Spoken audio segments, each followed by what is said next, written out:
शिक्षा सविंदर हरदेव जी महाराज की जय। तो प्यारी साथ संगत जी, ये जो शहंशाह जी के यहाँ वचन आ रहे हैं कि जग ना जाने भक्ति क्या है, प्रभु को पाना भक्ति है। छोड़ के सारे रगड़े झगड़े गुरु रे जाना भक्ति है। ज्ञान से पहले हम भी तीर्थों पर जाते रहे, मंदिर मस्जिद गुरुद्वारे जहां साथ संगत हमारी आस्था रही, वहां किसी न किसी रूप में हम इस प्रभु परमात्मा की भक्ति करते रहे। मुबारक है साथ संगत। विचार करें,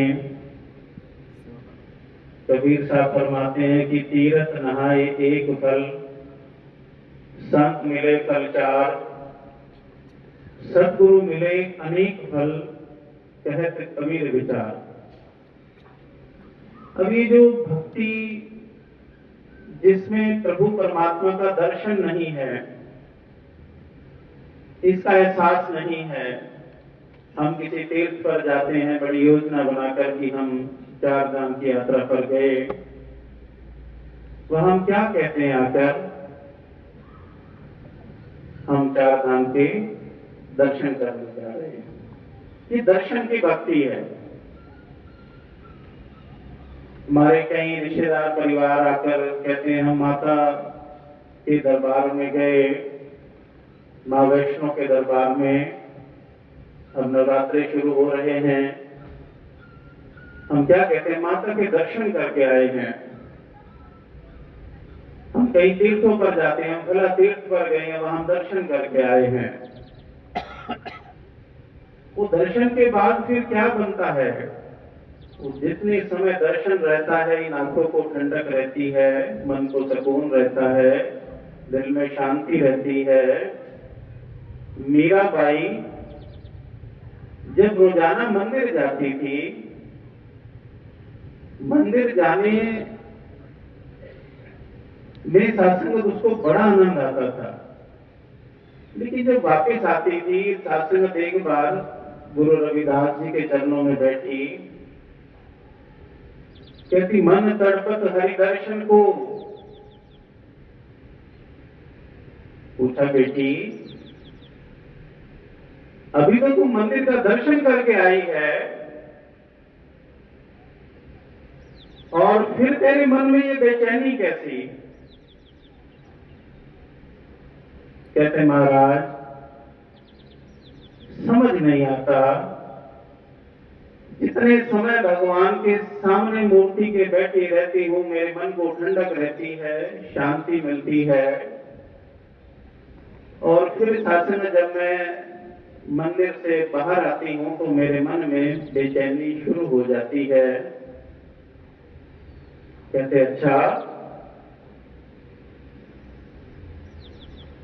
इसका कोई हल? कहते हैं अगर तेरे मन को मंदिर में और मंदिर के बाहर भी ठंडक मिले फिर कैसी बात बने? कहते प्रभु मैं आपकी ऋणी रहूंगी।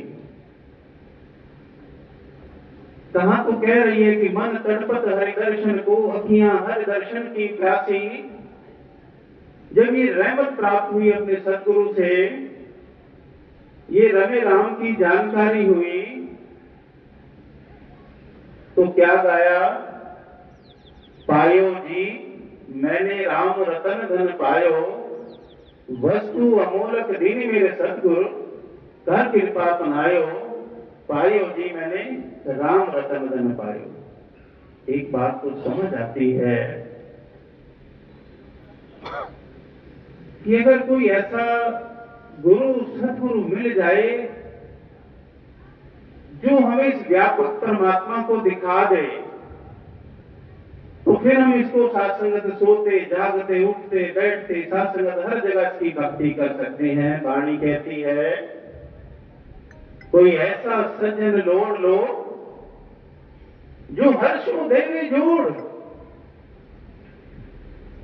इंसान किसी ऐसे सज्जन पुरुष की तलाश कर जो तुझे इस प्रभु परमात्मा से तेरा नाता जोड़ दे। कबीर साहब को जब तक ये राम नहीं मिला, रामानंद जी के पीछे पीछे घूमते रहे। विचार करें सत्संगत की, क्या ये परमात्मा आपसे पहले भी किसी को मिला है? मीराबाई को मिला, कबीर साहब को ये रामानंद जी के माध्यम से राम मिला, श्री रामचंद्र जी महाराज जो 14 कला अवतार थे सत्संगत, उनको गुरु वशिष्ठ जी के माध्यम से मिला। भगवान श्री कृष्ण जी महाराज 16 कला अवतार थे, उनको गुरु सांदीपन जी के माध्यम से मिला। बड़ी सत्संगत लंबी लिस्ट है। बुल्ले शाह जी को गुरु इनायत जहां शाह जी से मिला। ये तो है कि जिनके जीवन में सदगुरु आ गया, जिनको ये सदगुरु की चरण और शरण मिल गई, उनको ये रमे राम भी मिल गया।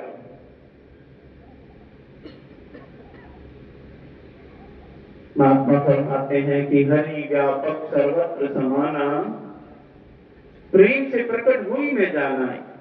लिखा तो है कि हरि समान रूप से व्याप्त सब जगह समाया हुआ है, लेकिन कहां है, कैसे है, ये नहीं पता।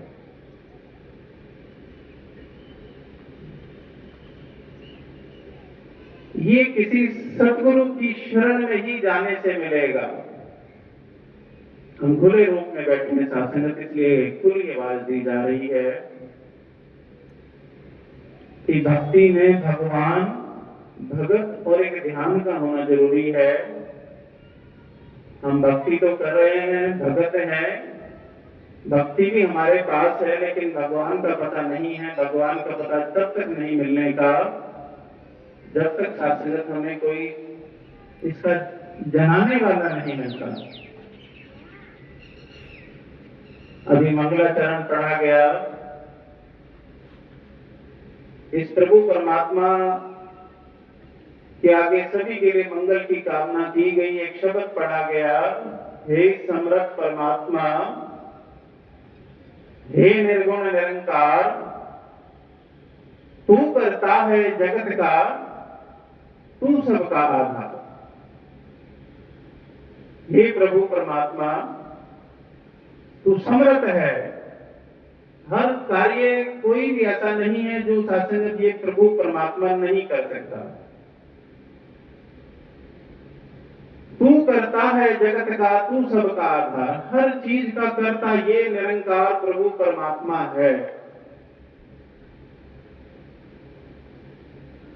लेकिन गुरु का दर्जा इससे भी बड़ा बताया है। 3 लोक 9 खंड में गुरु से बड़ा ना कोई, करता करे न कर सके, सतगुरु चाहे सो होए।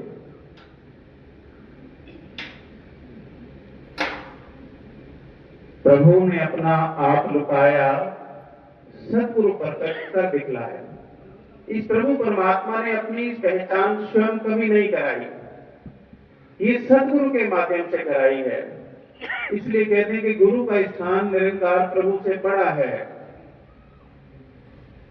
बचपन से पढ़ते सुनते आए, गुरु गोविंद दो खड़े काके लागो पाए, बलिहारी गुरु आपने जिन गोविंद दियो बताए। कि एक को जानना, एक को मानना और एक हो जाना ही भक्ति है। एक का मतलब ये निरंकार प्रभु परमात्मा जो हमेशा से कायम दायम है। ये एक मिलेगा कैसे? ये सतगुरु की कृपा से मिलेगा।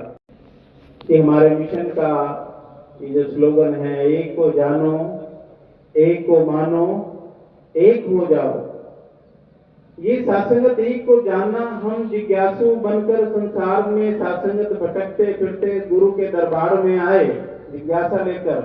गुरु ने कृपा की, दया की, हमें ये एक जनाया, एक दिखलाया। ये प्रभु परमात्मा जो हर जगह कायम दायम है। जब जिधर देखता हूं उधर तू ही तू है। अब गुरु की कृपा से मैं इसको बिल्कुल सात्संगत हाजिर नाजिर देख रहा हूं, बिल्कुल सात्संगत, एक को मानो। अब हम जितने बैठे हैं सात्संगत, जितनी रूह यहां बैठी हैं, इसको गुरु के हुक्म से एक मानकर सात्संगत भक्ति कर रहे हैं। ये मेरे मन मंदिर में सात्संगत बिल्कुल पूर्ण विश्वास के साथ भक्ति हो रही है, एक को मानकर सात्संगत हम भक्ति कर रहे हैं। शहंशाह जी ने लिखा है गुरसिक की इसी अवस्था के लिए, जब एक को मानकर भक्ति हो रही होती तो गुरसिक क्या प्रार्थना करता है, जो कुछ बोला मेहर गुरु दी, इससे लेख उलेख रहा, इसकी बख्शिश सदका निरंकार नो देख रहा। मैं जो कुछ भी सात्संगत आज बोल रहा हूं, इसके हुक्म से बोल रहा हूं, इसकी मर्यादा, इसकी बख्शिश, इसकी रहमत से बोल रहा हूं। आज ये जो सात्संगत मुझे अनसन दिखाई दे रहा है, ने कहा प्रभु ये इसके हुक्म से ही सात्संगत दिखाई दे रहा है। मैं बंदा हां, बंदे वर्गा हस्ती नहीं कोई वक्त मिली, सतगुरु बख्शी ज्ञान सलाई, देखन वाली अख मिली। अब मुझे परमात्मा की कृपा से, निरंकार की कृपा से, सतगुरु की कृपा से अब मेरे को ये ज्ञान चक्षु मिले हैं। अब मैं इस परमात्मा को देख रहा हूं, समझ रहा हूं, बिल्कुल सात्संगत हाजिर नाजिर जान रहा हूं। अब कई नए सज्जन कहेंगे भाई साहब ये आपकी भी दो आंखें हैं, मेरी भी दो आंखें हैं, तो फिर आपके अंदर एक कहां शरीर में ज्ञान चक्षु लगे हैं। महात्मा समझाते हैं, घर में जब कोई छोटा बच्चा बीमार हो जाए तो हम शासन डॉक्टर के पास ले जाते हैं। डॉक्टर रवि कंकारी जी बैठे हैं। अब दास के घर में कोई छोटा बच्चा बीमार हो गया, मैं डॉक्टर के पास ले गया। अब मैं क्या कहता हूं जाके डॉक्टर साहब को, डॉक्टर साहब बच्चा बीमार है, इसे देख लीजिए। अरे आंखें तो वही मेरे पास भी हैं, वही डॉक्टर रवि जी के पास है, ये क्या कौन सी आंखों से देखेंगे। इन्होंने सात्संगत को पढ़ाई पढ़ी है मेडिकल की, इनको सात्संगत शरीर के अंदर रोग देखने की कला पता है। अब मेरे ऊपर भी सात्संगत सतगुरु ने दया कृपा की है कि सात्संगत संसार से परे सात्संगत मैं भी इस निरंकार को हाजिर नाजिर देख रहा हूं। आओ सात्संगत अरदास प्रार्थना है, सतगुरु की कृपा से हमने इसको जाना है, पहचाना है। परमात्मा जानने योग्य है, जाना जा सकता है, अनुभूति गम्य है, इसकी अनुभूति हो सकती है, बशर्ते हम पूर्ण सतगुरु की शरण में आए। अंत में शहंशाह जी फरमा रहे हैं, निर्गुण है, निरंकार है, ये सब जगह समाया हुआ है। तारपाणी में शहंशाह जी फरमाते हैं, रूप रंग से रेखो न्यारे तेनू लग प्रणाम करा। रूप रंग से रेखो न्यारे, इस निरंकार में कोई रूप है, इस निरंकार प्रभु का कोई रंग है, इसमें कोई रेखा है नहीं है सात्संगत, इसको लाखों प्रणाम है। मन बुद्धि से अकलो बाहरे तेनू लग प्रणाम करा। ये मन बुद्धि का विषय ही नहीं है सात्संगत, ये कृपा का विषय है। केवल और केवल सात्संगत गुरु कृपा से ही ये संभव है। आज भी संभव ऐसे ही है और सात्संगत अनादिकाल से ये ऐसे ही रहा और आगे भी सात्संगत ये ऐसे ही रहेगा। तो हम सात्संगत, ये तो प्रभु परमात्मा की बात है, कभी सात्संगत खत्म नहीं होने वाली। आज यहाँ इस क्षेत्र में, इन परिवारों में सात्संगत, पूरे ये क्षेत्र के महात्माओं ने ये यज्ञ रचाया है, इसलिए रचाया है कि हम सुखी हुए हैं। ऐ संसार के लोगों, हम सुखी हुए हैं, ये तो अपने गुरु के उस हुक्म की पालना कर रहे हैं जिसमें शास्त्र शहंशाह जी कह रहे हैं कि आप भी कर पहचान हरि दी ते होरा नु भी नाम जपा, भूल बैठी है दुनिया सारी, इस दुनिया नु राहे पा। तो अंत में साथ संगत ये अरदास प्रार्थना गरीब नवाज, जो रूह अभी तेरे चरणों से जुड़ने में अभी रह गई हैं, उनके ऊपर भी दया कर कृपा कर, ये सभी साथ संगत अपने मकसद को जो प्राप्त करने के लिए संसार में आए हैं उस मकसद को प्राप्त करें। और साथ संगत अंत में शहंशाह जी की वो लाइन कि मत गुरु दी जे मन वसे, पा देंगी ये सीधे राह। प्यार से बोलिए।